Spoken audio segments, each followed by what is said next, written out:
ഈ ചെറിയ വീട്ടിൽ ഒരു പെണ്ണുങ്ങൾ താമസിക്കേണ്ട വൃദ്ധയായ പെണ്ണുങ്ങൾ, നല്ല പ്രായമുണ്ട്. ആ പെണ്ണുങ്ങളോട് ചോദിച്ചാൽ എന്താ സംഭവം? അതെന്റെ മോനായിരുന്നു. ഞാൻ എന്ത് ഉപദേശിക്കുമ്പോഴും അവൻ പറയും, ഒന്ന് നിങ്ങളെ കഴുതപ്പാട്ടൊന്ന് നിർത്തോ.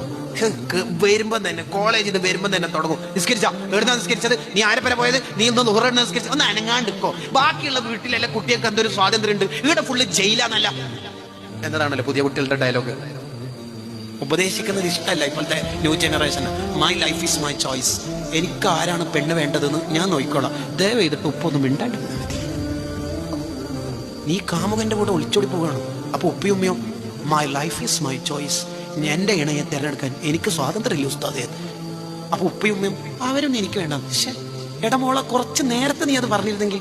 എപ്പോ ഉസ്താദേ? കുറച്ച് നേരത്തെ. അതെപ്പോഴാ? ജസ്റ്റ് ബിഫോർ 80 years എന്ന് പറഞ്ഞാൽ 18 കൊല്ലം മുമ്പ് നിന്നെ പ്രസവിച്ച ഉടനെ നീ ബെഡ്മേൽ വീണു.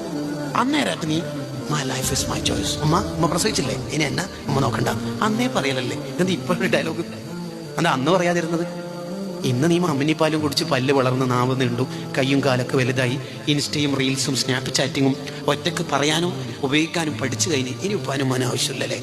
ഇങ്ങനത്തെ ഒരു ഡയലോഗ് പഴയ കാലത്തുണ്ടായിരുന്നു. ഒന്ന് കഴുതപ്പാട്ട് നിർത്തോ. എനിക്കത് നല്ല വിഷമായി. ഈ വയസ്സായ ഉമ്മ പറയാ.